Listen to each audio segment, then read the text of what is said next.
Salamat po, Mr. President. Mr. President, I rise on a point of personal and collective privilege. Dear colleagues, ang huling pagkakaalam ko po nasa Pilipinas tayo. Wala tayo sa China. This is the Philippines, and we are in a democracy. Ang freedom of speech ay hindi lisensya para sa representante ng isang dayuhang bansa na manghimasok, manakot at mambastos sa mga Pilipino dito in the name of free speech. Foreign missions are guests, not arbiters of our democracy. Kahit sino pang dayuhan, walang karapatang patahimikin ang mga Pilipino sa loob ng Pilipinas. Lalo na kung ambassador. Dahil mas mataas ang inaasahan sa inyo. An ambassador's behavior is limited by treaty. Even the Chinese Foreign Ministry spokesperson, Guo Jiakun, threatened Philippine officials on our very own soil, warning that they will pay a price for their words. The embassy has clearly violated Article 41 of the Vienna Convention on Diplomatic Relations, which mandates that foreign envoys must not interfere in the internal affairs of their host state. Censuring a Filipino official's internal discourse constitutes a breach of this protocol. Hindi nila pwedeng sabihin kung paano tayo dapat mag-isip at mamuna, lalo na kapag ang pinag-uusapan ay ang interes ng bayan at teritoryo natin. No embassy gets to decide who among Filipino officials is qualified to speak on Philippine interests. Sa mamamayang Pilipino tayo mananagot at hindi sa kinatawan ng ibang bansa. Pero ang Chinese embassy, hindi pa nakontento sa panghaharas nila sa atin sa laot. Kahit online, para silang may quota ng pambabastos laban sa representasyong ito. Malinaw na malinaw ang pangalan ko sa official Facebook page nila, Mr. President.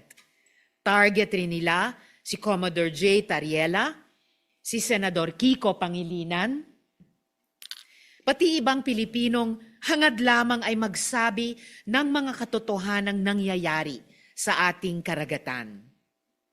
Makikita nyo po sa PowerPoint ko ang mga oras ng mga post nila patungkol sa akin. They kept replying and replying and replying to my Facebook posts. Sunod-sunod na pangiinsulto sa akin at sa ating mga institusyon na para bang may quota. Sa totoo lang, mas marami pa akong media landing sa page ng Chinese Embassy kaysa sa mainstream media. Mapapatanong ka na lang talaga, official page ba ito ng isang embahada o ng isang troll farm? Operation na yan At yang kabit-kabit at coordinated attacks nila, matagal nang babala sa atin ng Armed Forces of the Philippines. Hangad nilang hatiin tayong mga Pilipino at ang hahanay ng militar. Guluhin ang isip ng taong bayan at pahinain ang loob natin sa West Philippine Sea. Kaya Mr. President, dear colleagues, nananawagan ako ng agarang investigasyon sa disinformation network na yan dito sa Pilipinas. Kapag mga sundalo at opisyal natin ang ginugulo, usapin na ito ng national security. Naniniwala ako na walang ganitong kalaking operasyon na para makapag-opinyon lang. Pati mga Pilipinong PR firms at content creators na nagpapadikta at nagpapagamit para ikalat ang mga kasinungalingan ng Chinese government dapat ring managot. Dito sa Senado mismo, umabot at lumutang ang usapin na may Makati-based PR firm na Infinite US. Umamin itong Infinite US na tumanggap sila ng bayad mula sa Chinese Embassy. Dapat masilip ang scope of work ng proyektong yan. Kung imbes na PR, ay umabot na sila sa panghihimasok sa pagmamaniobra ng opinyon ng mga Pilipino. Panahon na para malaman talaga natin kung sino ang kumikita, sino ang nag-amplify, at sino ang mistulang megaphone ng China dito sa Pilipinas. Kung naaatim nilang magtrabaho laban sa sarili nilang bayan, hindi na diskarte yan. Pagtataksil na yan kay inang bayan. Sa tingin ba nila, tatahimik lang tayo sa panggigipit nila sa West Philippine Sea man o sa internet? Pues, nagkakamali sila. Sila ang nasa tubig natin. Sila ang may water cannon. Sila ang naninilaw gamit laser. Our troops have been injured. A Navy serviceman has lost a finger. Fisherfolk have lost their livelihoods. Our marine environment, our natural wealth has been damaged and destroyed.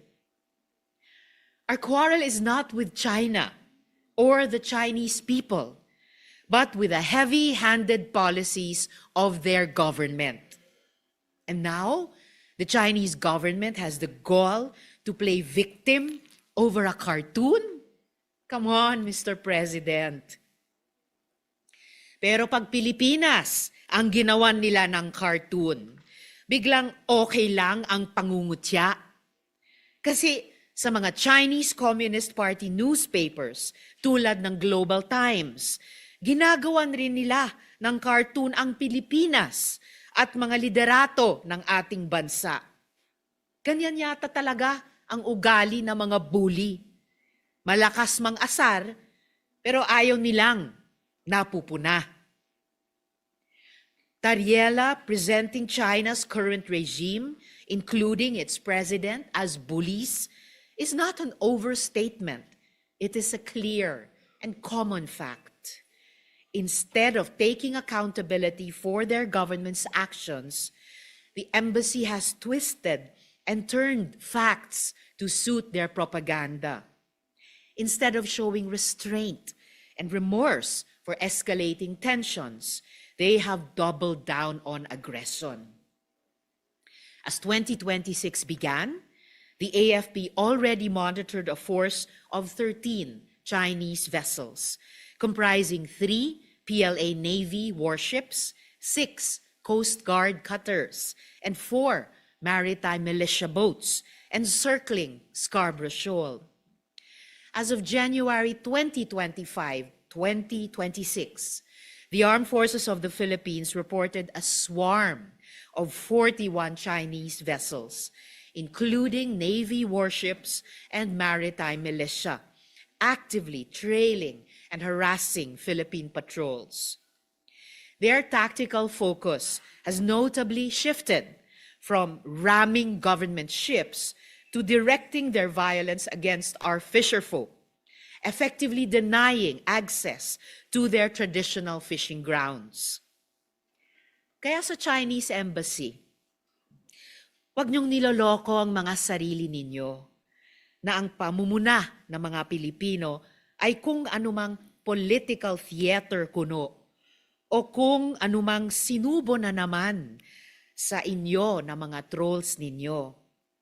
Kung naghahanap kayo ng katotohanan, eto, sasabihin ko sa inyo ang totoo. Chinese Embassy, kayo ang problema. Dahil sa tuloy-tuloy na pangaharas at panggigipit ng mga Chinese vessels ninyo sa mga Pilipino, kaming mga nasa loob ng tahanan namin ang hindi makakilos ng malaya. Mga Pilipino ang dapat nangunguna sa pagsisiyasat at pagpapaunlad ng oil at gas reserves sa West Philippine Sea na para sana sa murang kuryente, mas matatag na supply ng enerhiya at mas maraming trabaho. Pero dahil sa angas ng Chinese government, apektado ang negosyo, ekonomiya at dignidad ng Pilipinas. Yung mga isda na dapat nasa palengke natin, yung kabuhayang dapat nasa agrikultura natin, yung pagkain dapat nasa mesa ng pamilyang Pilipino, dapat hindi ibinabalato sa China.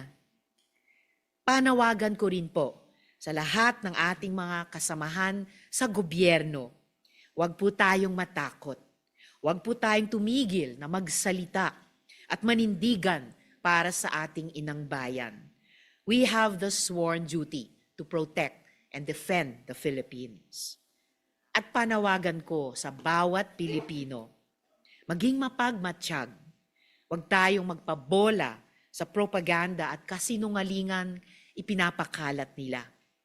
Alam kong hindi natatawaran ang dangal ng isang tunay na Pilipino. Kaya kapag may nakikita kayong paulit-ulit na script na ang tono ay magparaya na lang tayo sa Chinese government, kuno alam na natin kung ano yan, pampahina ng loob at pangbabaluktot. Ginagamit nila ang demokrasya natin para lituhin at hatiin tayo bilang isang bansa. Mr. President, dear colleagues, makakaasa kayo, hindi rin po ako papayag na ipinahihiya tayo sa sarili nating bahay. Hindi tayo papatahimikin sa sarili nating demokrasya. Sa dagat man o sa social media, hindi natin tatantanan ang unti-unting panghihimasok ng Chinese government.